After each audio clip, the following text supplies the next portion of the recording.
ठीक है, तो क्लास 12 की फिजिक्स आज हम स्टार्ट करेंगे। तो फिजिक्स की दो ब्रांच, वो कौन कौन सी? एक तो यांत्रिकी, ठीक है ना, आप डिटेल में पढ़ चुके हो।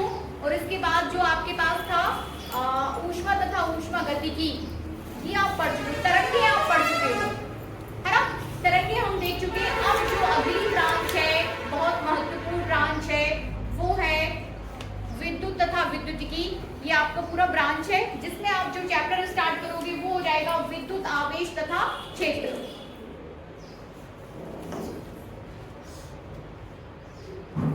विद्युत आवेश तथा क्षेत्र हेडिंग कीजिए।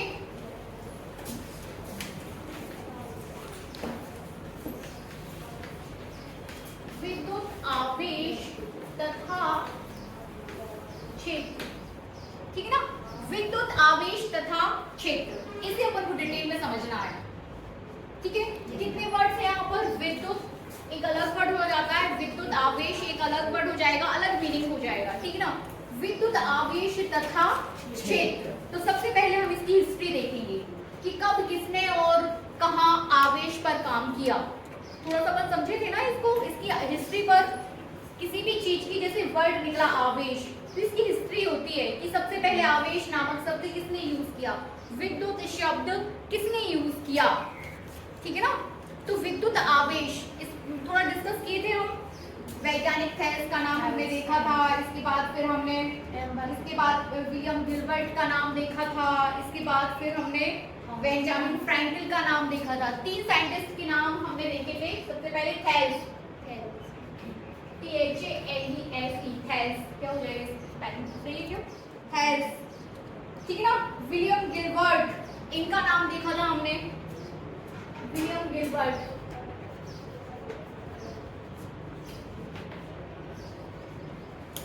Gilbert, GERT, Gilbert. और इसके बाद बेंजामिन फ्रैंकलिन, बेंजामिन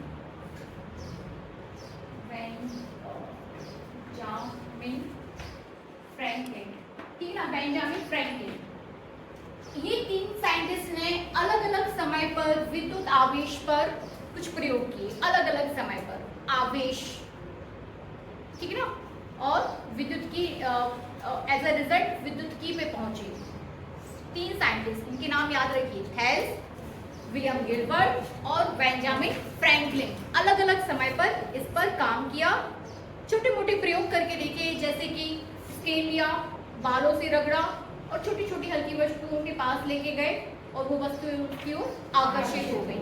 छोटे छोटे से प्रयोग, जैसे एबोनाइट की छड़ ली, रेशम से रगड़ी और छोटी छोटी वस्तुओं के पास लेके गए, वो छोटी छोटी वस्तु उन पर आकर्षित हो गई।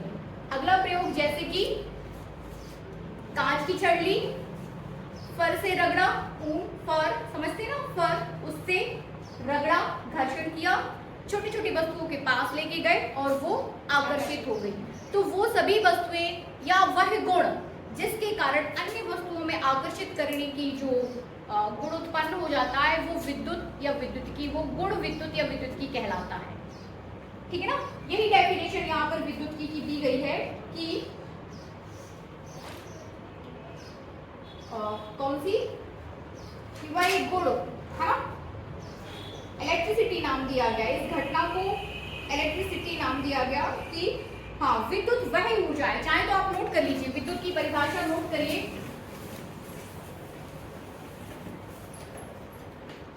विद्युत की परिभाषा नोट करेंगे आप, इंग्लिश में ये हो जाएगा आपका इलेक्ट्रिसिटी, LECTRICY, ठीक है ना, इलेक्ट्रिसिटी। विद्युत की परिभाषा नोट करिए,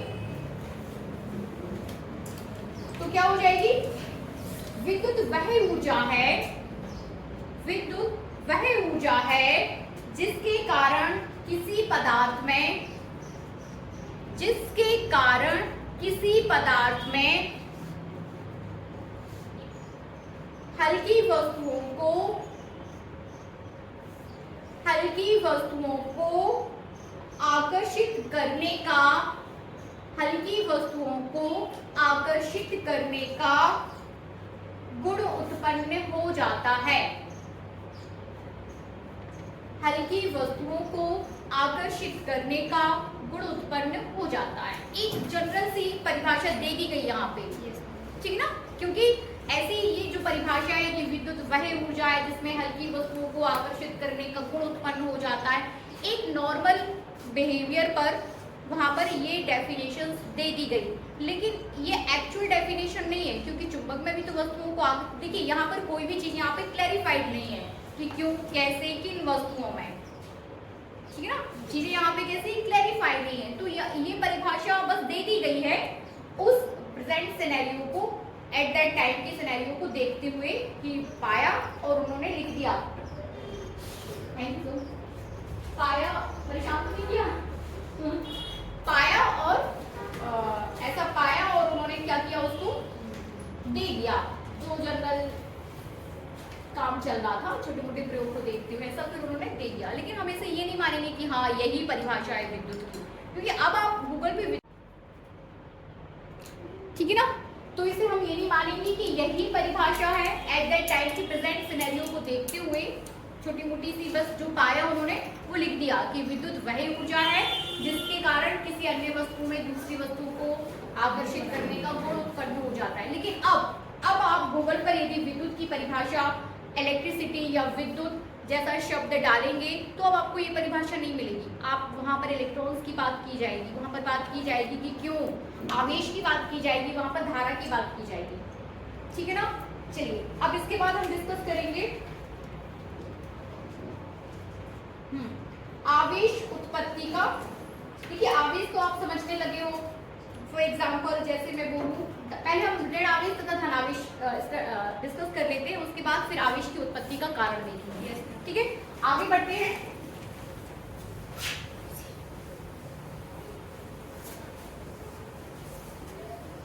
एक स्टार्टिंग हमारे लिए बहुत जरूरी थी, जब हम स्टार्टिंग ले लेंगे ना तो अपने आप से कल से पढ़ाई होगी। धनावेश तथा ऋणावेश,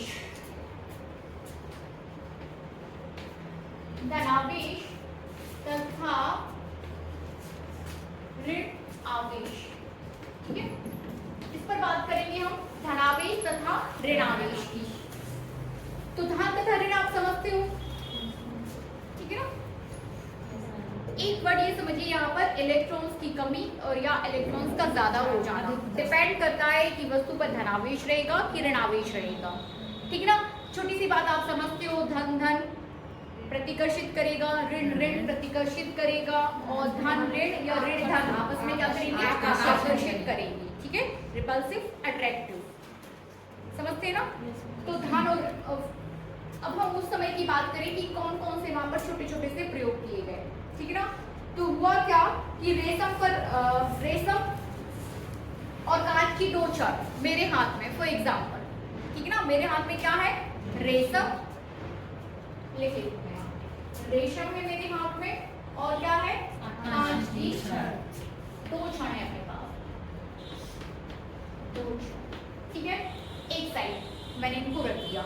फिर सेकंड टर्म में मैं ले रही हूँ फर और एबोनाइट की छड़, फर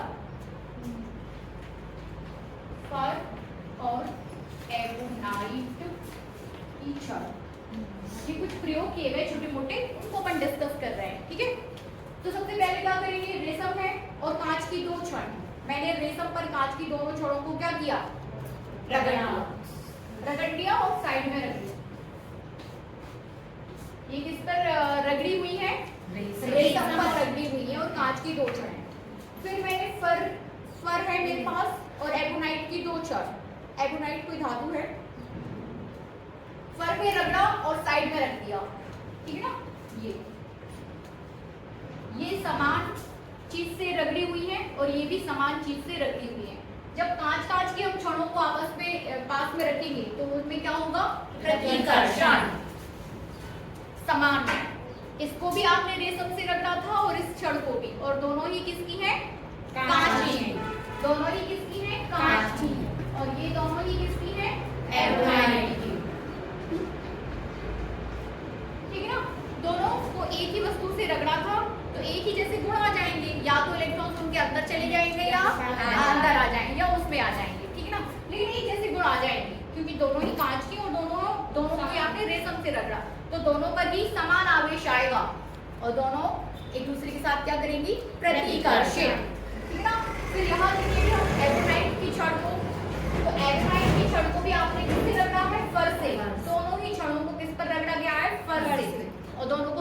जाएंगे तो क्या होगा, तब भी प्रतिकर्षण ही होगा, ठीक है ना। समान क्षण और समान वो मटेरियल जिस पर आप, लेकिन अब एक कांच की और एक एवोनाइट की छड़ को हम समीप लेके आएंगे तो क्या होगा, आकर्षित हो जाएंगे, तब वो दोनों कैसी, आकर्षित हो जाएंगे, ठीक है।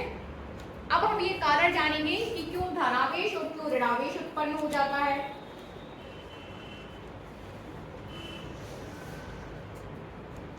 जब कांच की छड़ पर रेशम से रगड़ते हैं, कांच की छड़ को आप रेशम से रगड़ रहे हो तो उन दोनों पर ही धनावेश आ जा रहा है यहाँ पे,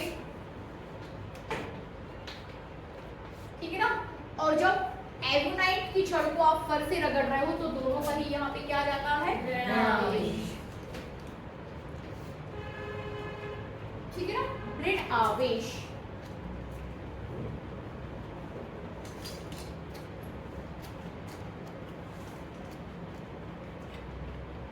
ये बात भी आप समझने लगे हैं कि समान प्रकार के आवेश एक दूसरे को प्रतिकर्षित करते हैं और विपरीत प्रकार के आवेश या विजातीय आवेश एक दूसरे को आकर्षित करते हैं, ठीक है।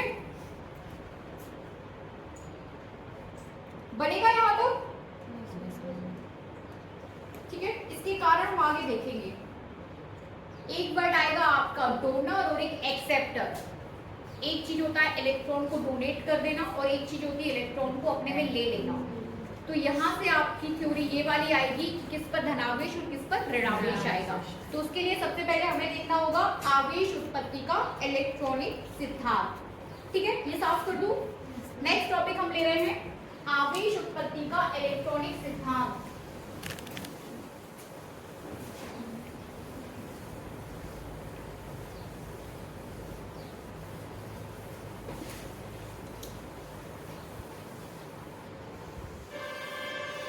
आवेश उत्पत्ति का इलेक्ट्रॉनिक सिद्धांत।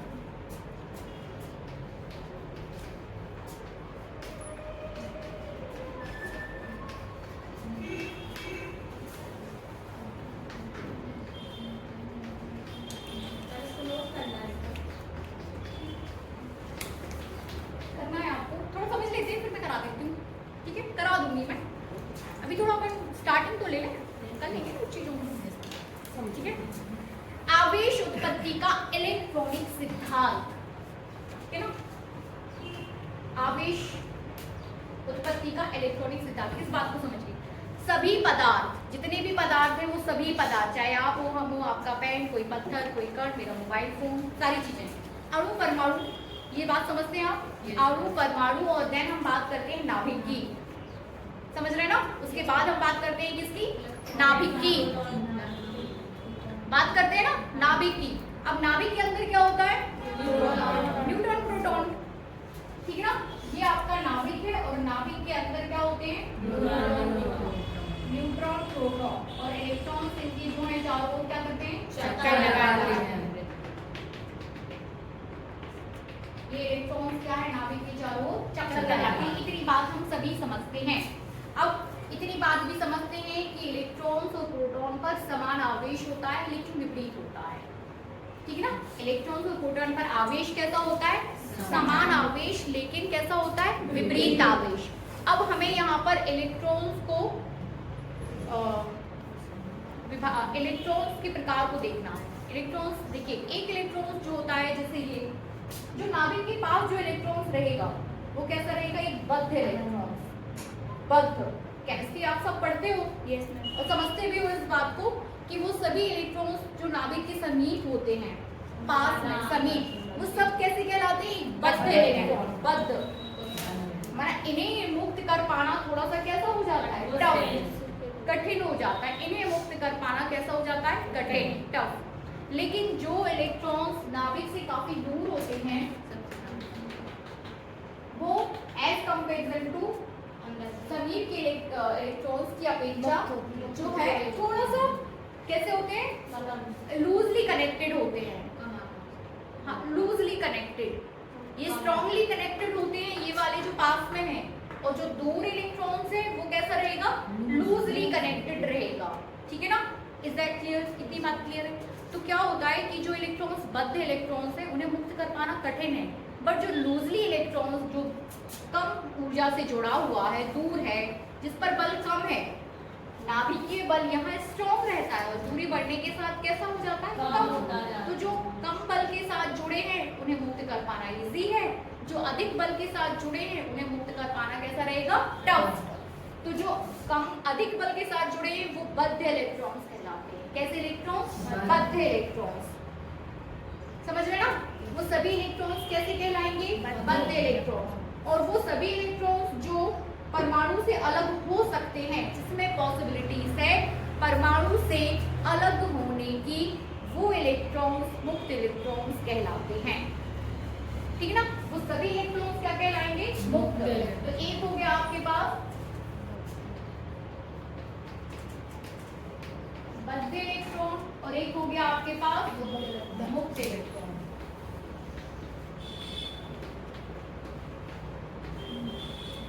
एक हो जाता है आपके पास बद्ध इलेक्ट्रॉन और एक हो जाता है आपके पास मुक्त इलेक्ट्रॉन। तो मुक्त और बद्ध दोनों को डिफरेंशिएट या अलग अलग कर पाओगे, अलग अलग इन्हें समझ पाओगे, इनमें अंतर कर पाओगे सभी। तो अब वस्तु पर आवेश रहेगा कि नहीं रहेगा, कि उसमें विद्युत धारा का प्रभाव होगा कि नहीं होगा, वो किस पे डिपेंड करेगा, मुक्त इलेक्ट्रॉन पर। ठीक है ना। कभी कभी क्या होता है, मुक्त इलेक्ट्रॉन आप में चले जाए, हमसे आप में चले गए, आपने लिया, आप ऋणी हो गए, ठीक है ना, तो आप नेगेटिवली चार्ज हो जाओगे। हमने दिया तो हम पॉजिटिवली चार्ज हो जाएंगे, ऐसा होता है। हम बात करते हैं ना कि क्यों कोई वस्तु पॉजिटिव है और क्यों कोई नेगेटिव है। रगड़ने पर हमने दो वस्तुओं को रगड़ा, रगड़ने पर एक वस्तु से इलेक्ट्रॉन इससे इसमें चले गए, तो देने वाला क्या हो जाता है, धनी, धनी, और लेने वाला ऋणी। तो धनी तो धनावेश, ऋणी तो ऋणावेश। ठीक है ना, यही मुक्त इलेक्ट्रॉन।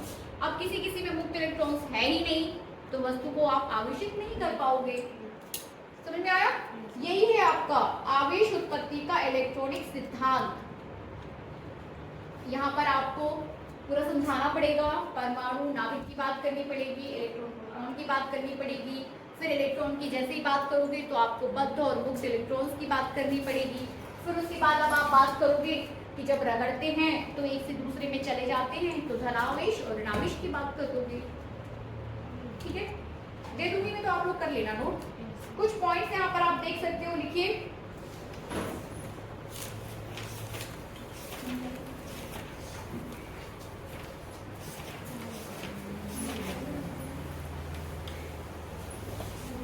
अब आप 12th में आ गए हो, तो हो सकता है कि कुछ कुछ टॉपिक्स जो हैं आपको सारा कुछ ना लिखाया जाए, ऐसा एक एक बिंदु करके। अब आप बड़े हो गए हो, इसके बाद आपको कॉलेज में जाना है, कॉलेज में नोट्स नहीं बनवाए जाते, इसलिए मैं कुछ टॉपिक्स अब आपको खुद से लिखना पड़ेंगे, ताकि प्रैक्टिस तो हो सके कॉलेज में जाने की, है कि नहीं। चलिए लिख लीजिए कुछ पॉइंट्स यहाँ पे। जिस वस्तु से इलेक्ट्रॉन दूसरी वस्तु में जाते हैं, जिस वस्तु से इलेक्ट्रॉन दूसरी वस्तु में जाते हैं, वह इलेक्ट्रॉन की कमी के कारण, वह इलेक्ट्रॉन की कमी के कारण धनावेशित हो जाता है, धनावेशित हो जाता है। ठीक है, बनेगा। हमसे इलेक्ट्रॉन आप में चले गए तो हम धनावेशित हो जाएंगे, इतनी बात क्लियर। जो देगा वो धनावेशित होगा। लिखिए, जिस वस्तु में इलेक्ट्रॉन, जिस वस्तु में इलेक्ट्रॉन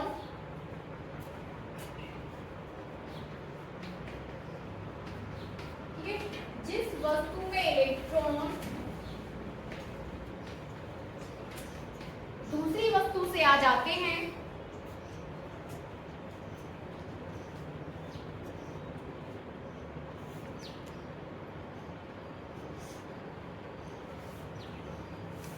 वह इलेक्ट्रॉन की अधिकता के कारण, वह इलेक्ट्रॉन की अधिकता के कारण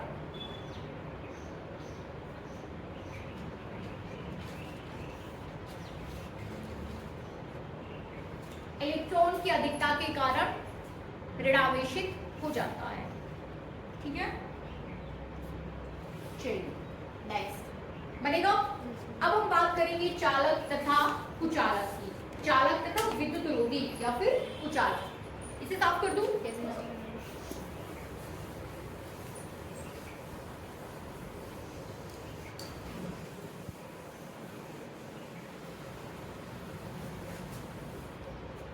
ठीक है, चालक तथा कुचालक।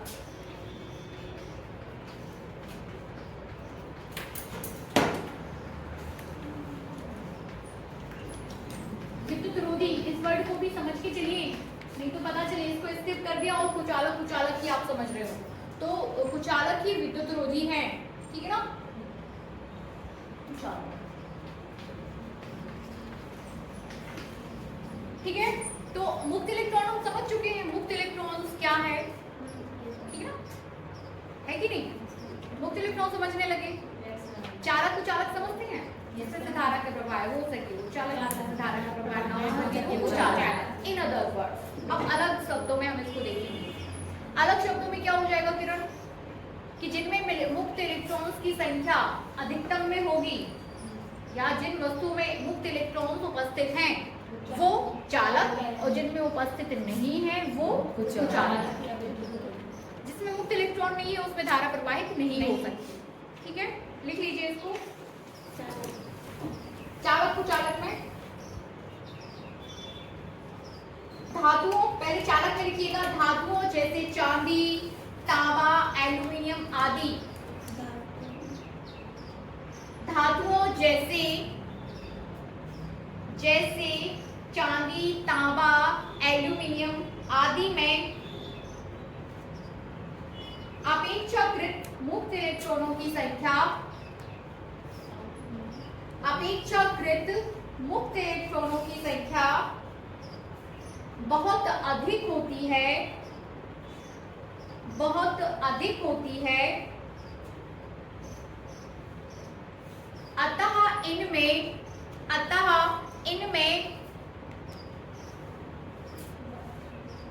विद्युत चालन संभव होता है। अतः इनमें विद्युत चालन संभव होता है।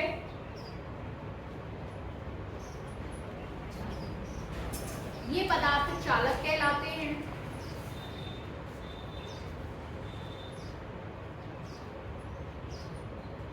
ये पदार्थ चालक कहलाते हैं। क्या हुआ तुलसी, नहीं लिखा क्या? कहाँ से? की संख्या बहुत अधिक होती है, अतः इनमें विद्युत चालन संभव होता है। अतः इनमें विद्युत चालन संभव होता है। ये पदार्थ चालक कहलाते हैं। लिखिए, आगे लिखिए, इन्हें आवेश देने पर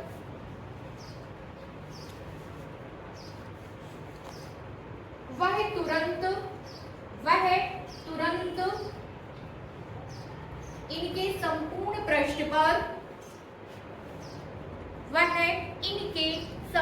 पृष्ठ पर फैल जाता है। ठीक है, बनेगा। चलिए, युवा चालक। अब हम बात करेंगे विद्युत रोधी की।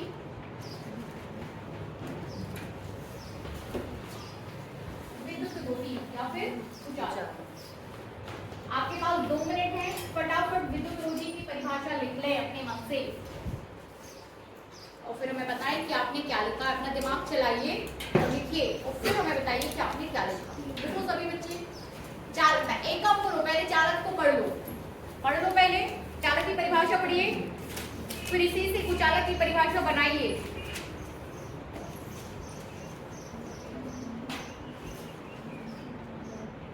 बंद तो नहीं हुआ, खुशी देख लो। चालक को पढ़िए, कुचालक की परिभाषा बनाइए।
जिसका हो जाए वो पढ़ सकता है।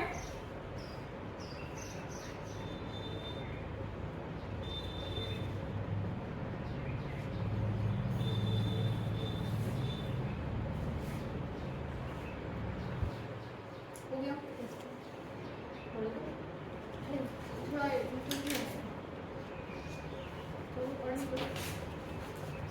बे धातुएं वेरी गुड, या बे पदार्थ जैसे रबड़, प्लास्टिक, वेरी गुड, लकड़ी आदि में अपेक्षाकृत मुक्त इलेक्ट्रॉन की संख्या बहुत कम होती है, वेरी गुड, अतः इनमें विद्युत चालन संभव नहीं है। वेरी गुड, ये पदार्थ विद्युत रोधी या कुचालक कहलाते हैं। वेरी गुड, बहुत बढ़िया।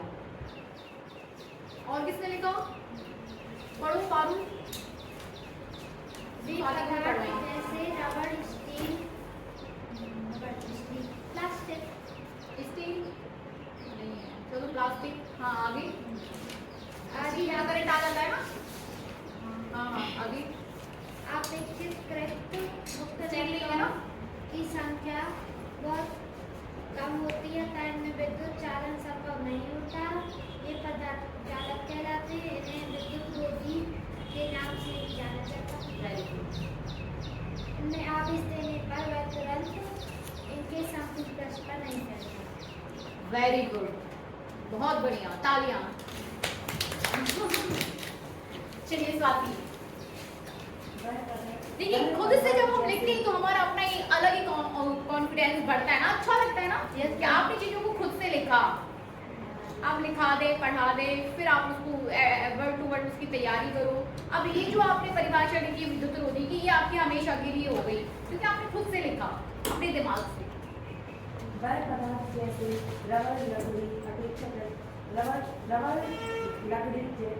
अपेक्षाकृत इलेक्ट्रॉन की संख्या बहुत कम होती है। मुक्त इलेक्ट्रॉन, मुक्त इलेक्ट्रॉन की संख्या बहुत कम होती है, अतः इनमें विद्युत चालक संभव नहीं होता है। Very good. ये पदार्थ विद्युत रोधी कहलाते हैं। लिखा, सभी बच्चों ने लिखा? Yes. हाँ पढ़िए तुलसी। कई वस्तुएं जैसे लकड़ी, प्लास्टिक आदि में अपेक्षाकृत मुक्त इलेक्ट्रॉन नहीं होते हैं या संख्या बहुत कम होती है। इनमें विद्युत चालन संभव नहीं होता है। ये पदार्थ कुचालक या विद्युत रोधी कहलाते हैं। इन्हें आवेश देने पर आवेश संपूर्ण पृष्ठ पर नहीं फैलता। नहीं फैलता। हाँ चलो किरण को और सुन लें, क्या लिखा है किरण? बैठिए, वेरी गुड, बहुत बढ़िया, अच्छी बात है, मुझे बहुत अच्छा लगा। ये पदार्थ जिनमें मुक्त इलेक्ट्रॉन की संख्या बहुत कम होती है, अतः इनमें विद्युत का चालन संभव नहीं होता। ये पदार्थ विद्युत रोधी कहलाते हैं। उदाहरण के लिए रबड़, लकड़ी आदि। वेरी गुड, बहुत बढ़िया। सभी ने लिखा ना? सभी ने? आपने भी लिखा? यही मतलब उसका जस्ट अपोजिट हमने कर दिया। बैठिए किरण, पारुल, लिखा ना अपन ने ये कि इनको आवेश देने पर आवेश जो है संपूर्ण पृष्ठ पर नहीं फैलता। इसमें हम थोड़ा सा करेक्शन करेंगे, ये लिखेंगे कि इन पर आवेश देने पर, इन पर आवेश, यदि इन वस्तुओं पर आप आवेश देते हो तो आवेश जो है एक बिंदु पर केंद्रित रहता है, ठीक ना? ये इसको सुधार कर लीजिए, ये लाइन इसमें डाल दो कि इन्हें आवेश देने पर वह, इनके किसी बिंदु पर आवेश देने पर आवेश उसी बिंदु पर बना रहता है, ऐसा लिखना है। इनके किसी बिंदु पर आवेश देने पर, किसी बिंदु पर आवेश देने पर आवेश उसी बिंदु पर बना रहता है, ठीक है? समझ आया कि आवेश देने पर वो आवेश जो है उसी बिंदु पर बना रहता है, ठीक है? फैलता नहीं है, ठीक है? चलिए, वेरी गुड, बहुत बढ़िया आपने किया। इसके बाद चालक तथा कुचालक में अंतर, तो जो आपने एक पॉइंट दिए वही अंतर हो जाएंगे कि इसमें मुक्त इलेक्ट्रॉन अपेक्षाकृत बहुत अधिक होते हैं, इनमें मुक्त इलेक्ट्रॉन अपेक्षाकृत बहुत कम होते हैं। इनमें चावल संभव है, चालन संभव है, इनमें नहीं है। इस पर आवेश देने पर आवेश फैल जाता है, इस पर एक ही बिंदु पर रहता है। जिस बिंदु पर दोगे उसी बिंदु पर रहेगा, वो उदाहरण हो जाएगी। इतना लिख लेना आपको, ठीक है ना? तो चालक और कुचालक में अंतर, होमवर्क डालिए, चालक और कुचालक में अंतर, ये हो जाएगा आपके पास होमवर्क, ठीक है ना? अंतर लिखना है आपको दोनों में। क्या हुआ? अभी कुछ ही में इसमें विद्युत रोधी में धातुएं डाल लीजिए, तो धातुओं को तो हम धातुएं नहीं आएंगी। हाँ, पदार्थ, हमने पदार्थ नहीं बोला। ठीक है, टाइम ठीक है, हो गया। अंतर लिख लेंगे, है ना। अब हम डिस्कस करेंगे आवेश। एक मिनट, हाँ, अब हमें डिस्कस करना है आवेशन की विधियां।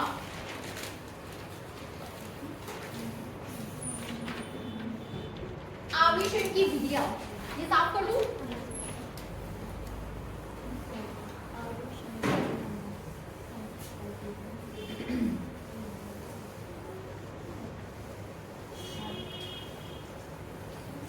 है ना, चीजों को समय समय पर चीजें आपसे करवाई जाएंगी, इससे क्या होगा कि आपका कॉन्फिडेंस बढ़ेगा, ठीक है ना। आवेशन की विधियां,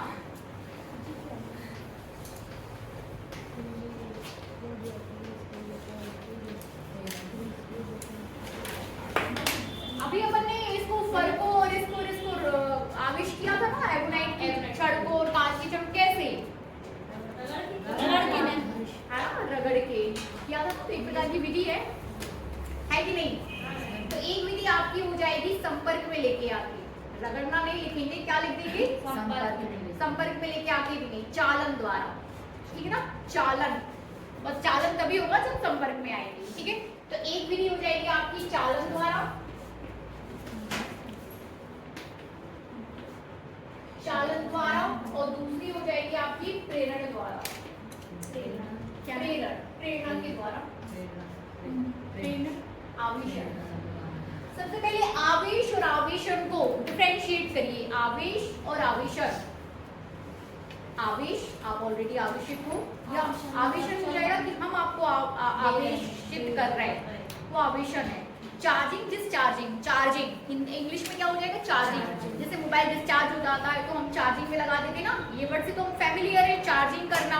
वैसे आवेशन, आवेशित करना, आवेश देना, सीधी बात है, आवेशित करना। आवेशन मतलब आवेशित करना, चार्जिंग करना, चार्ज कर देना उस वस्तु को, वही है आवेशन करना, ठीक है ना। जैसे मोबाइल चार्जिंग पे लगा देना, तो हिंदी में क्या हो जाएगा, आवेशन।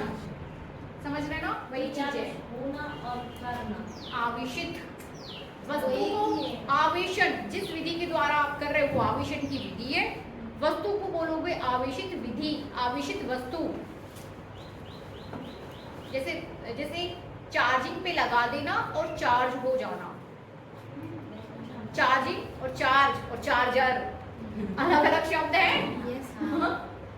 चार्जिंग, चार्जर और चार्ज, चार्जर जिसके थ्रू कर रहे हैं, जिससे कर रहे हैं चार्ज, मोबाइल आपका चार्ज हो गया, मीन्स आवेशित हो गया, और चार्जिंग मतलब हो रहा है, चल रही है प्रोसेस, ठीक है ना। है ना, सभी शब्द के मीनिंग्स थोड़े अलग अलग।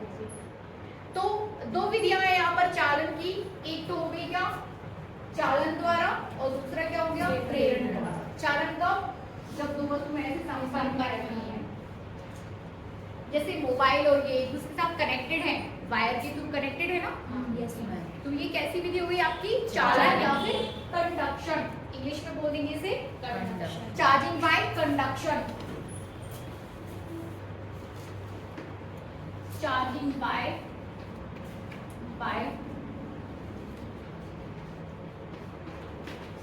Conduction, charging by conduction. दूसरी हो जाएगी आपकी प्रेरण द्वारा, तो by induction, charging by induction.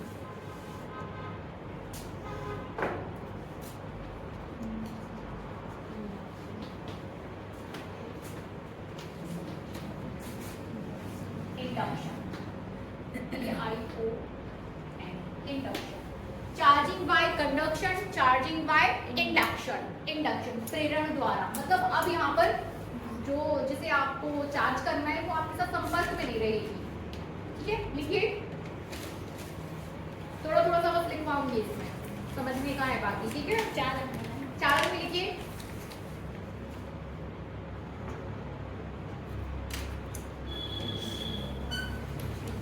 लिखिए इस विधि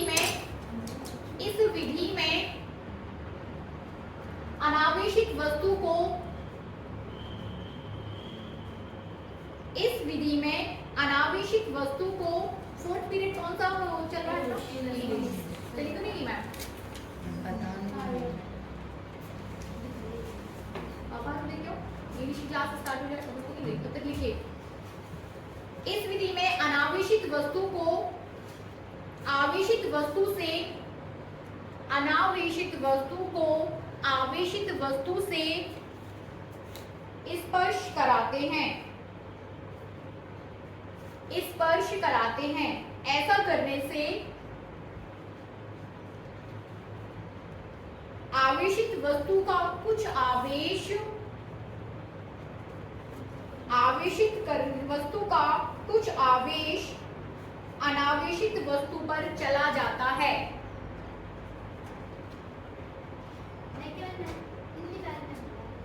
हिंदी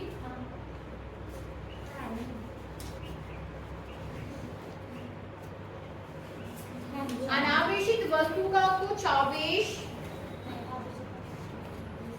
क्या लिखा है? आवेशित वस्तु का कुछ हाँ, आवेशित वस्तु का कुछ आवेश अनावेशित वस्तु पर चला जाता है तथा वह ठीक उसी प्रकृति के आवेश से, तथा वह ठीक उसी प्रकृति के आवेश से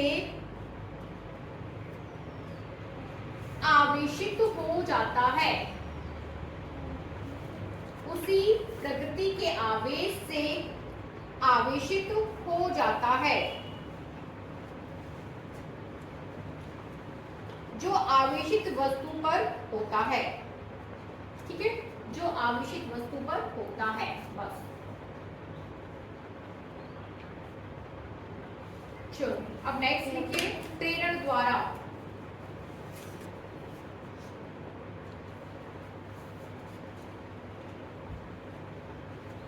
प्रेरण द्वारा लिख लिया?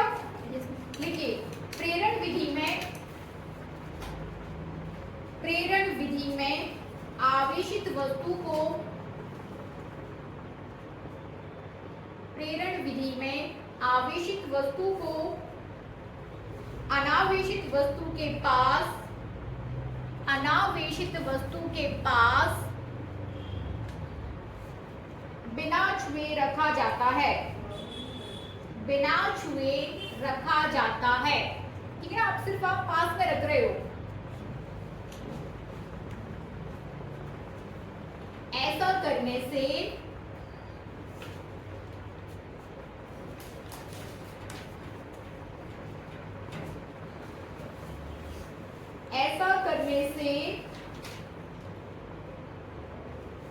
अनावेशित वस्तु के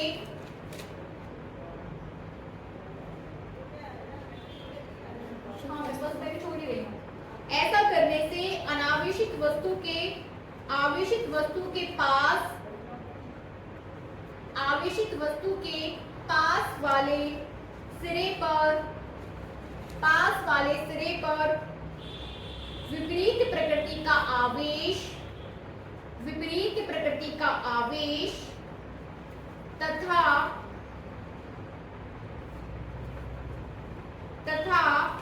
दूर वाले सिरे पर, तथा दूर वाले सिरे पर समान प्रकृति का आवेश, समान प्रकृति का आवेश प्रेरित हो जाता है, ठीक है? अंतर समझ में आ रहा है तुमको? अंतर क्या कि जब आप कंडक्शन द्वारा कर रहे हो तो दोनों कैसी हैं? कांटेक्ट में। जब इंडक्शन, यहाँ देखिए, जब कंडक्शन द्वारा कर रहे हो तो दोनों कांटेक्ट में है, जब इंडक्शन के द्वारा कर रहे हो तो दोनों क्या है? एक दूसरे से पास रखी हुई है। इसमें क्या होगा? दोनों पर समान आवेश। इसमें क्या होगा कि आपके पास ये पॉजिटिव रखी है और दूसरी वस्तु आपने उसके पास लाके रख दी, तो इस पर कैसा हो जाएगा? नेगेटिव। समझ रहे हैं? इसको ध्यान रखिए, दूसरे पर क्या हो जाएगा? नेगेटिव। बनेगा? इतने रहने दें आज, ठीक है? तो इसके बाद फिर हमें थोड़ा सा ये डिस्कस करना है आवेश के संबंध में कुछ तथ्य, बहुत इंपॉर्टेंट है, कल ही पढ़ लेते हैं। आवेश के संबंध में कुछ प्रमुख तत्व, कल हम देखेंगे आवेश संरक्षण का हाँ 3 दिन की छुट्टी के बाद। ओके मैम हम ले जाए